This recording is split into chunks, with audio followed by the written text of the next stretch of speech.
ये किसके बारे में आता है? एब्सोल्यूट रिफ्रैक्टिव इंडेक्स के बारे में, रिफ्रैक्टिव इंडेक्स। अब एब्सोल्यूट रिफ्रैक्टिव इंडेक्स का मतलब क्या होता है? वो रिफ्रैक्टिव इंडेक्स जो क्या हो, स्पीड ऑफ लाइट एक वैक्यूम में। एब्सोल्यूट का मतलब क्या होता है? जब स्पीड ऑफ लाइट किस में हो,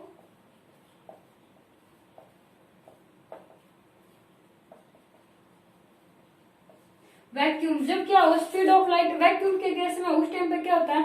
एब्सोल्यूट रिफ्रैक्टिव इंडेक्स मिलता है। अब देखो वैक्यूम का कैसे होता है, जैसे हमें क्या निकालना है, रिफ्रैक्टिव इंडेक्स मीडियम का निकालना है, तो क्या हो जाएगा, ऊपर क्या हो जाएगा, speed of light. Speed of light in vacuum upon में क्या हो जाएगा, speed of light in medium. मतलब हम क्या कह सकते हैं, जब हमें मीडियम का निकालना हो तो स्पीड ऑफ लाइट वैक्यूम में स्पीड ऑफ लाइट कितनी होता है, पॉइंट में कितना हो जाएगा, स्पीड ऑफ लाइट इन। अब वैक्यूम में जो स्पीड ऑफ लाइट होती है वो कितनी होती है, 3 × 10⁸ मीटर पर सेकेंड। हमेशा याद रखना, जो वैक्यूम में स्पीड ऑफ लाइट होती है वो कितनी होती है, 3 × 10⁸ मीटर पर सेकेंड होती है। अब क्या कह सकते हैं हम, देखो वो आपसे ये पूछेगा कोई भी मीडियम का रिफ्रैक्टिव इंडेक्स बताओ। जो एयरफोर्स नेवी आर्मी के आते हैं उसमें क्या होता है, मीडियम का पूछता है हमें, एब्सोल्यूट रिफ्रैक्टिव इंडेक्स ही पूछता है वो। तो आपको क्या करना है, जैसे वो कोई भी वैल्यू दे देगा, उसने क्या दे दिया क्वेश्चन ने, स्पीड ऑफ लाइट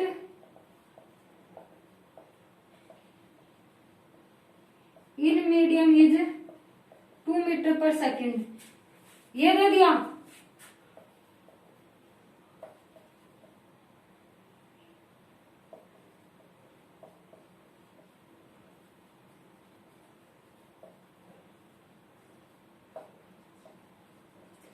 देखो speed of light in a vacuum, ये बोल रहा है कि जो वैक्यूम में स्पीड ऑफ लाइट है वो कितनी है, 2 मीटर पर सेकेंड है। Find out the absolute refractive index. तो क्या बोल रहा है, जो एब्सोल्यूट रिफ्रैक्टिव इंडेक्स था वो फाइंड आउट करो। तो हमें क्या पता है, मीडियम का क्या होता है, speed of light in vacuum, speed of light in vacuum upon में क्या हो जाएगा, speed of light in medium, ये हो गया। अब हमें क्या पता है, जो स्पीड ऑफ लाइट, यहां देखो speed of light in vacuum का हमें क्या पता है, एनएम। वैक्यूम का हमें क्या पता है, 3 × 10⁸ मीटर पर सेकेंड होता है। इसने गिवन क्या दे रखा है, स्पीड ऑफ लाइट मीडियम का कितना दे रखा है, 2 मीटर पर सेकेंड। तो मीटर पर सेकेंड से metre per second unit cancel हो गई, यहाँ से कितनी वैल्यू आ गई, 3/2 × 10⁸। तो मतलब हम यहाँ से क्या कह सकते हैं, 1.3 मीटर पर सेकेंड, 1.3 सिर्फ क्या हो जाएगी, ये रिफ्रैक्टिव इंडेक्स क्या हो जाएगी, यूनिट लेस होती है, तो इसकी वैल्यू क्या आ जाएगी, 1.3 आ जाएगी, 1.33 कर लोगे। अब मैं जो रिफ्रैक्टिव इंडेक्स अलग अलग के हैं वो लिखवा दूं, जो आपको याद रखने हैं, सबसे मोस्ट इंपोर्टेंट है। देखो जब एयर का रिफ्रैक्टिव इंडेक्स होता है,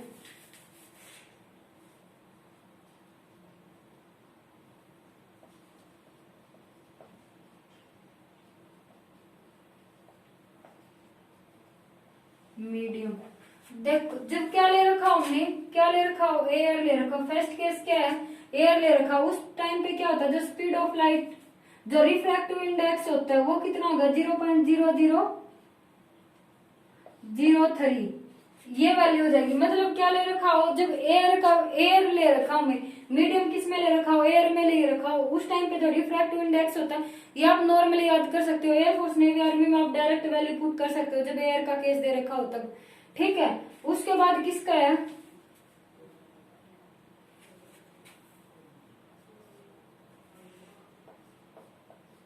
आइस का केस है। आइस के केस में जो रिफ्रैक्टिव इंडेक्स होता है वो कितना होता है, 1.31 होता है।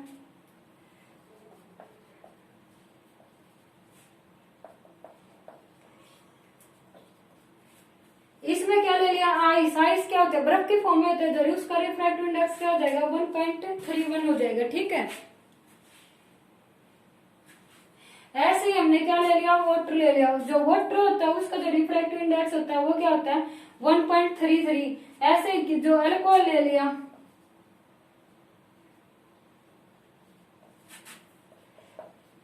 अल्कोहल का जो रिफ्रैक्टिव इंडेक्स होता है वो क्या होता है 1.36 होता है।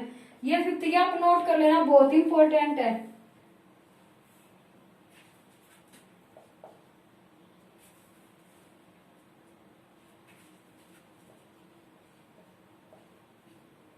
जो क्रोसिन का रिफ्रैक्टिव इंडेक्स होता है वो कितना होता है,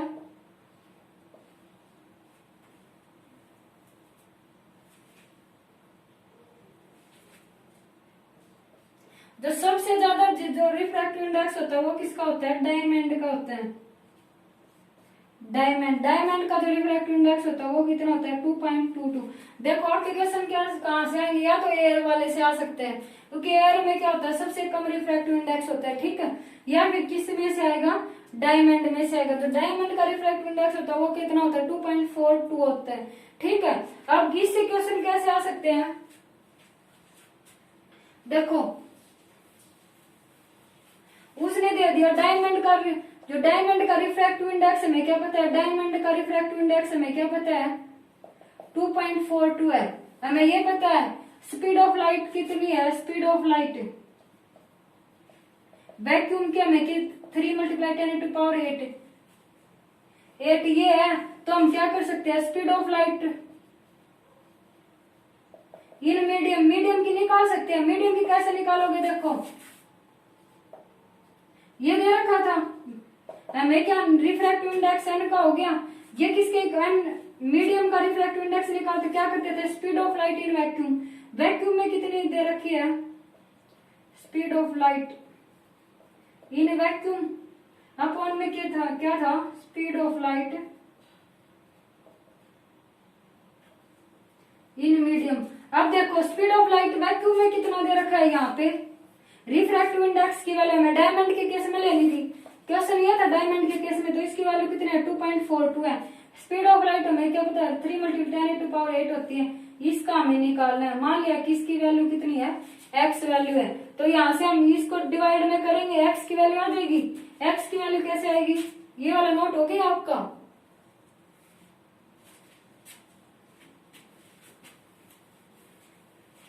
देखो यहां से निकालेंगे तो 2.42 किसके इक्वल आ गया 3 × 10⁸ अपॉन में कितना हो गया x। तो अगर हम x की वैल्यू निकालेंगे तो कितना हो जाए 3 × 10⁸ अपॉन में 2 × 42 ऊपर जाएगा तो कितना आ गया 100 आ गया। तो यहाँ से ये क्या हो जाएगा 3 × 10⁻10 आ गया अपॉन में कितना आ गया 2.2। मतलब यहाँ से जब हम लेके चले तो कितना आ जाएगा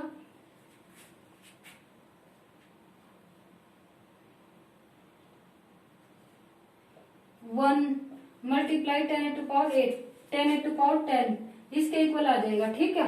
निकाल लोगे ना x की वैल्यू तो आप निकाल ही सकते हो, कैसे निकालेंगे, ठीक है। हमें क्या दे रखा है, गिवन दे रखा होगा डायमंड, कोई भी वो ये बोल देगा डायमंड का केस लेना है, एयर का केस लेना है, आइस का केस लेना है। वो आपको अगर डायरेक्ट पता है तो आप डायरेक्ट वैल्यू पुट कर सकते हो, क्वेश्चन सोल्व कर सकते हो, ठीक है।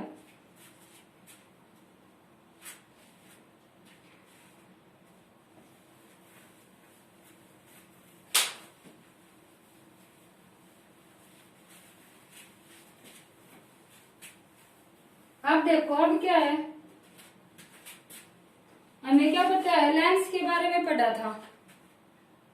जो लेंस होते हैं मैंने क्या बताया, रिफ्रैक्शन के केस में क्या लेते हैं, जो रिफ्लेक्शन होता है आरएफ रिफ्लेक्शन होता है, क्या था रिफ्रैक्शन केस था। इससे जो बनते हैं वो क्या बनते हैं मिरर, कन्वेक्स, कनकेव और प्लेन, तीन मिरर बनते हैं। लेकिन जो रिफ्रैक्शन होता है वो क्या होता है 2 मीडियम। इसमें कितने मीडियम काउंट होते हैं 2 मीडियम की हमें जरूरत होती है। इसमें क्या होता है ओनली 1 मीडियम, ठीक है। अब क्या जो रिफ्रैक्टिव इंडेक्स है उसमें क्या होता है हमें लेंस की जरूरत, मतलब जो रिफ्रैक्टिव इंडेक्स जो रिफ्रैक्शन से बनते हैं वो क्या बनते हैं लेंस बनते हैं। जो लेंस होते हैं वो भी 2 टाइप के होते हैं, जो नॉर्मली पढ़ते हैं वो क्या होते हैं कन्वेक्स लेंस होता है, दूसरा क्या हो जाएगा कनकेव लेंस हो गया, कनकेव लेंस। आ गया समझ में। लेंस कितने टाइप के होते हैं? दो टाइप के, जो हम नॉर्मली पढ़ रहे हैं वो कितने होते हैं? दो, कन्वेक्स और कनकेव। ये स्टडी में आप क्या करोगे, इससे आगे भी पढ़ोगे लेंस के बारे में, ठीक है। तो हम क्या करेंगे, हम सबसे पहले तो मैं कन्वेक्स लेंस, ये तो मैंने पढ़ाई दी थी, रिफ्लेक्शन कंप्लीट करवा दिया था।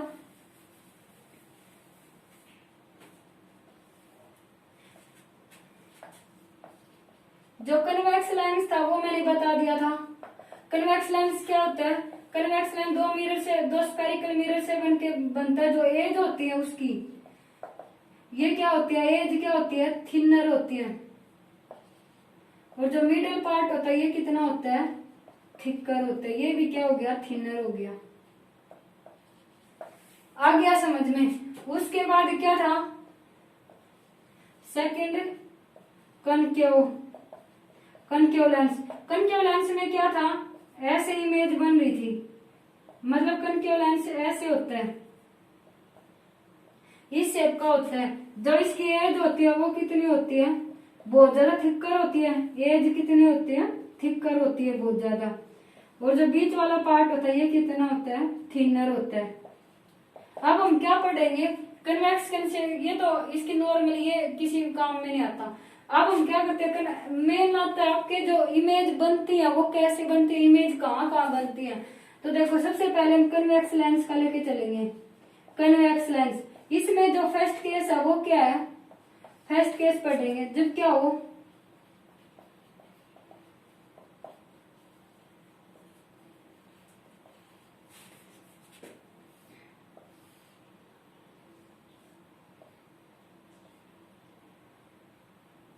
ये क्या होता है, ओरिजिन होता है। यहाँ से क्या होता है, F1 होता है। ये क्या होता है, 2 of 1। जैसे हम उसमें लेके चलते थे ना, ये फोकस होता है, ये सेंटर ऑफ कर्वेचर होता है। मतलब जो यहाँ ओरिजिन से F1 की डिस्टेंस है, अगर ये 5 सेंटीमीटर है तो ये भी कितनी रहेगी, 5 सेंटीमीटर रहेगी। मतलब हम क्या कह सकते हैं, इन दोनों के बीच की डिस्टेंस, इन दोनों के बीच की डिस्टेंस कितनी होती है, सेम होती है। ऐसे इस साइड में F1 ले लिया, ये कितना हो गया, F2 ले लिया, ये कितना हो गया, 2 of 2। इन दोनों के बीच की डिस्टेंस, इन दोनों के बीच की डिस्टेंस भी क्या होती है, सेम होती है। अब क्या बोला है, जब ऑब्जेक्ट क्या हो, इन्फिनिटी के ऊपर प्लेस हो, इन्फिनिटी के मतलब ये इन्फिनिटी पे है, तो पैरेलल में क्या हो गए, रे ऑफ लाइट आएंगी। जो कन्वेक्स लेंस होता है, ये क्वेश्चन में पेपर में आता है, जो कन्वेक्स लेंस होता है इसको ही हम कन्वर्जिंग लेंस भी बोलते हैं, CONVER, कन्वर्जिंग लेंस। मतलब जो क्या होता है, लाइट को कन्वर्ज कर देता है। जो कनकेव लेंस होता है इसको क्या बोलते हैं, डाइवर्जिंग लेंस। जो क्या करता है, लाइट को ऐसे क्या कर देता है, डाइवर्ट कर देता है। ये आगे मैं बताऊंगी। देखो पैरेलल रे ऑफ लाइट आ रही थी, जो मैंने क्या बोला था, जो पैरेलल रे ऑफ लाइट आ रही है वो क्या होती है, अफ को क्रॉस करके निकलेंगे। ऐसे ये किसको हो जाएगी, अफ को क्रॉस करके। और पैरेलल रे ऑफ लाइट आएंगी, ये मिडिल से क्रॉस करती है, यहाँ से मिडिल में आके क्या हो जाएंगी, ये भी अफ को क्रॉस करेंगी। और पैरेलल रे ऑफ लाइट है, ये भी किसको क्रॉस करेंगी, अफ को क्रॉस करेंगे। मतलब जो इमेज बनेगी वो कितनी बनेगी, F2 के ऊपर बनेगी।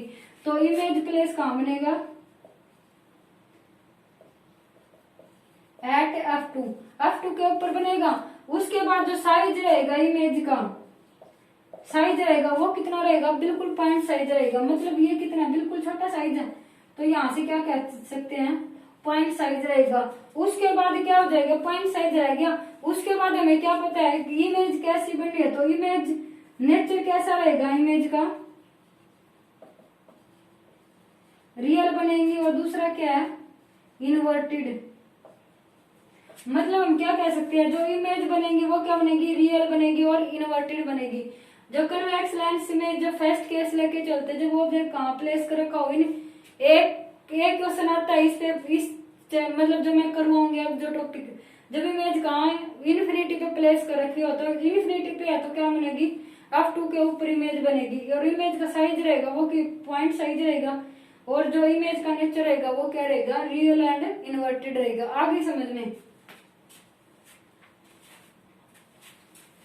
ऐसे ही जब हम इसका सेकंड केस लेके चलते हैं, ये फर्स्ट केस था जब इन्फिनिटी पे हो, जब सेकंड केस क्या होगा,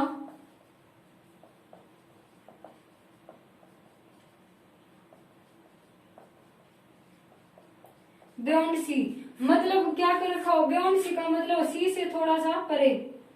ये हमारे पास लेंस था, ये कितना है, ओरिजिन है, ये किसकी है, f2 की वैल्यू है, कितनी है, 2f2 की वैल्यू है, ये f1 की, ये कितनी थी, 2f1 की।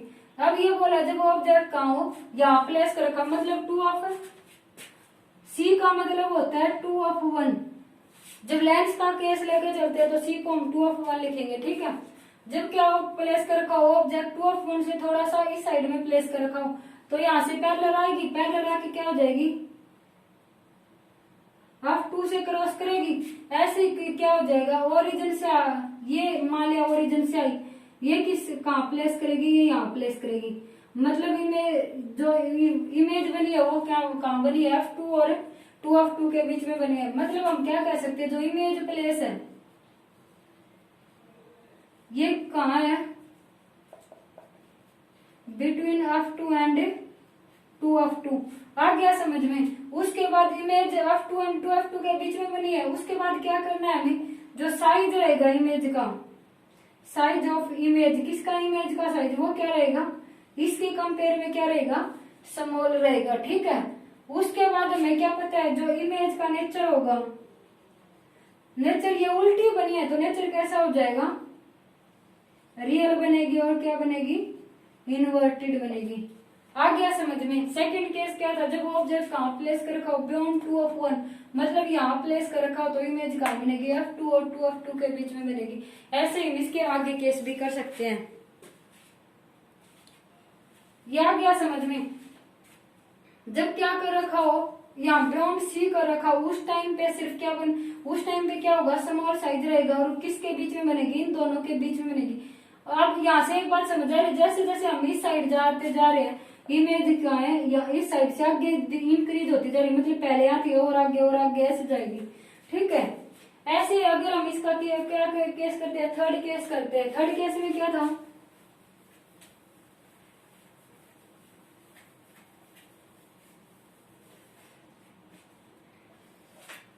थर्ड केस कर लिया हमने। थर्ड केस में क्या करना था,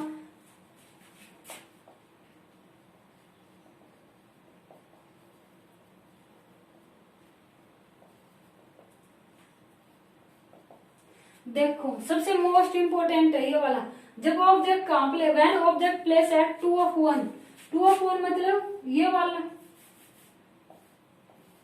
ये कन्वेक्स लेंस, यहां से f1, ये क्या हो गया 2f1, यहां से f2, ये क्या हो गया 2f2, ये क्या था ओरिजिन। ये बोला जब क्या हो 2f1 के ऊपर प्लेस कर रखा हो, 2f1 के ऊपर प्लेस कर रखा हो तो यहां से क्या आएगी, पैरेलल, वो क्या हो जाएगी, पैरेलल आने वाली, पैरेलल आएगी, f2 से वापस जाए, f2 से होकर जाएगी, यही तो वो लिखा है, पैरेलल में आने वाली f2 को क्रॉस करेंगी। दूसरा क्या है, जब ओरिजिन से आ रही है तो वो क्या हो जाएगी, ओरिजिन से आने वाली भी क्या हो जाएंगी, ऐसे जाएगी, ठीक है। तो इमेज कहाँ बनेगी, यही बनेगी। मतलब हम क्या कह सकते हैं, जब क्या हो ऑब्जेक्ट 2f1 के ऊपर प्लेस कर रखा हो तो इमेज कहाँ बनेगी, 2f2 के ऊपर बनेगी। इसका जो साइज है, अगर इसका 5 सेंटीमीटर साइज है तो इसका भी 5 सेंटीमीटर ही रहेगा। इसका कुछ भी साइज हो, इसका और इसका क्या रहेगा, इमेज का ऑब्जेक्ट का क्या रहेगा, सेम साइज रहेगा। तो मतलब हम क्या कह सकते हैं, जो साइज रहेगा वो क्या रहेगा, सेम साइज रहेगा, ठीक है। उसके किसका सेम साइज रहेगा, इमेज का और ऑब्जेक्ट का, object size is equal to image size, ठीक है। अब क्या करना था, जब क्या हो यहाँ पे प्लेस कर रखी हो तो साइज तो बता दिया, अब हमें क्या करना है, जब इमेज प्लेस बतानी है, इमेज कहाँ बनेगी, एट 2f2 की, 2f1 2 के ऊपर बनेगी, 2f2 के ऊपर बनेगी। और जो इसका नेचर है ये क्या बनेगा, इन्वर्टेड ही बन रहा है ना, उल्टा बन रहा है, तो नेचर कैसा बन जाएगा, रियल एंड इन्वर्टेड। कर लोगे यहां तक,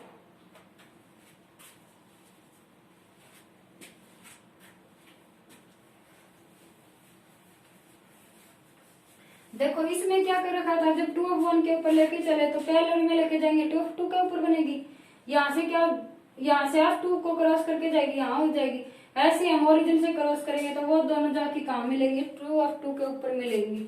यहाँ से 2 के ऊपर मिले तो मतलब इमेज कहाँ बनी है, यही बन रही है, ठीक है। ऐसे ही हम क्या करते हैं, फोर्थ केस लेके चलते हैं। फोर्थ केस में क्या था, फोर्थ केस में क्या लेके चले थे,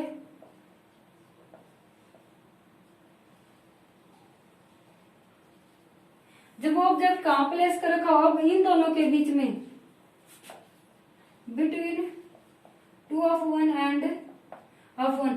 जब क्या हो, 2 और F1 के बीच में ऑब्जेक्ट प्लेस कर रखा हो, मतलब क्या था, ये ले रखा था हमने, उसके बाद क्या करना था, यहां से ये ले लिया था, इसके बाद क्या करना था, ये F1 था, ये क्या था 2 ये क्या है F2, ये क्या था 2 यहाँ से क्या था ओरिजिन था। तो यहाँ से क्या, जब क्या करेंगे, इन दोनों के बीच में लेके चलेंगे, पैरेलल आई, वो पैरेलल आने वाली कहां से जाएंगी, F2 से होकर जाएंगी। ऐसे क्या हो जाएगी, ओरिजिन से आने वाली, ओरिजिन से आने वाली वो कहां हो जाएगी, ऐसे जाती जाएगी, तो ये कहां मिलेंगी, यहाँ पर मिलेंगी जाके। मतलब हम क्या कह सकते हैं, जो इमेज प्लेस है, इमेज प्लेस है वो कहाँ रह गया,